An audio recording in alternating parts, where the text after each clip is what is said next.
Do you know that feeling when you watch something so intense that you need a moment to breathe?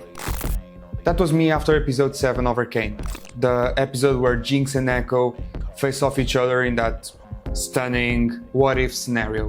When I finished that episode, I went for a walk. I like to do that every time that I see something that I think it's special, something that I want to remember, something that I wanted to sink in. Because that episode did hit me in ways that I did not fully expect it. It's when I realized that Arcane is not only good, but it was actually something truly special. Episode 7 of Arcane is one of the most well-spoken episodes of the series so far, and there is reasons for it. It's visually stunning, the story is emotionally heartbreaking, the music is amazing, and give us a glimpse into Ekko and Jinx's relationship in a way that we never seen before. But my problem with it, and why I'm talking about it, it's because although I love it, although I think it's truly special, something keeps bothering me about it. I think there are flaws to it. Because throughout the episodes, I could not shake the feeling that their relationship, that love that they showed, came a little bit out of nowhere. And I do think that's Arcane's imperfections at its best. I mean, as kids, sure, they gave us glimpse in the first season that might be something there, but they never did anything with it. Even though I feel like this, that entire episode still moved me. How did the romance, with so little build-up, moved me so much? Arcane just made me think. Just was a nice reminder that greatness, or something that people even might say that it's a masterpiece, does not need to mean perfection. In art, in movies, people pursue perfection a lot. All the times that is not needed. Sometimes just putting something out there is enough, even though it's obviously flawed. But as long as someone resonates with it, I think at the end of the day, that's how it matters for media in general. So here's the thing about Arcane. That's how I feel at least about it. While I watch it, although I think it's beautifully made, I think the story it's amazing. I think the twists and turns for the most part are amazing. I think the whole thing that they did with Vander, it's truly breathtaking, and the whole story with now I'm forgetting her name, the mini Jinx, and how it throws back to the beginning. And especially now, I was rewatching it with a friend, and it's truly amazing how they connect some dots.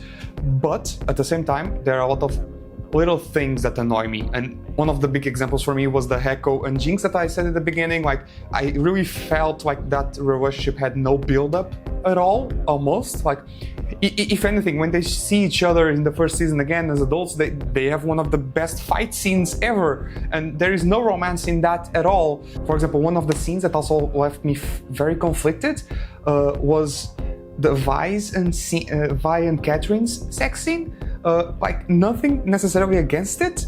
I just think it came out of nowhere.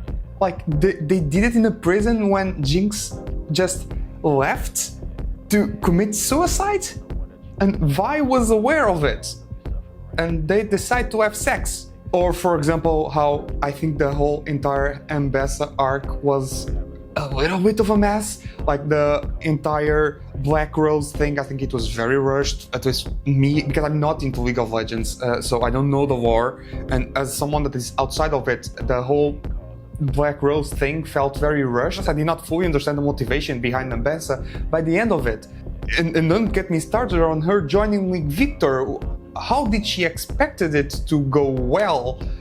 How did she expect it to avoid the whole peace thing that Victor was thinking about and his mission? How did Ambessa ambitions would embrace into it? And her death with Mel at the end was also very random. Like, she just got hugged by thorns and decided to die. Or even how Harmendinger just like died out of nowhere, like no build up to it as well. So Arcane is one of the few series that, although I can point out very obvious flaws, it's still kind of perfect. I worked in media for the past 10 years. I've worked in film, I've worked in series, I've worked on YouTube, I've worked on several things.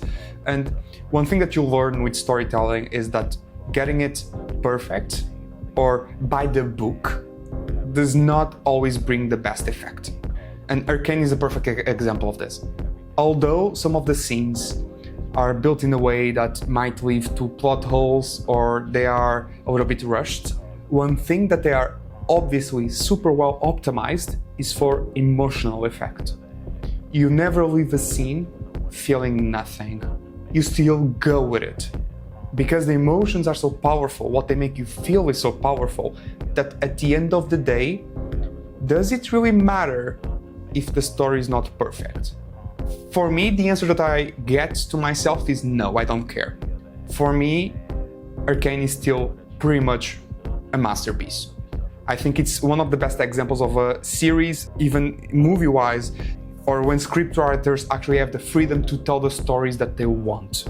Arcane feels very refreshing in the way that it's written, in the way that conveys emotions.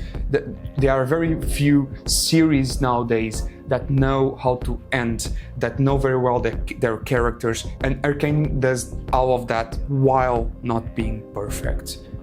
And that's fine. A lot of people hate the music in Arcane because sometimes Arcane feels like it's a music video. For me personally, it can be immersion breaking because why the hell are we going to a music video in the middle of the story? But once again, the scriptwriters, the directors in this series obviously are going for emotion.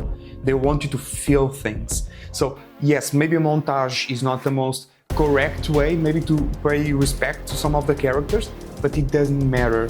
Why? Because it's the best way to show you, to show us how those characters are feeling in that moment. And that is sort of beautiful. Even the fact that during that scene with Ekko and Jinx, it's the only moment, I think, that they went for a non-English song. So they are going full in for the vibes because they know that most people don't get the lyrics. By the way, if you do get the lyrics are kind of amazing as well, but it's full on emotions. It's just vibes. And that is what Arcane does so well.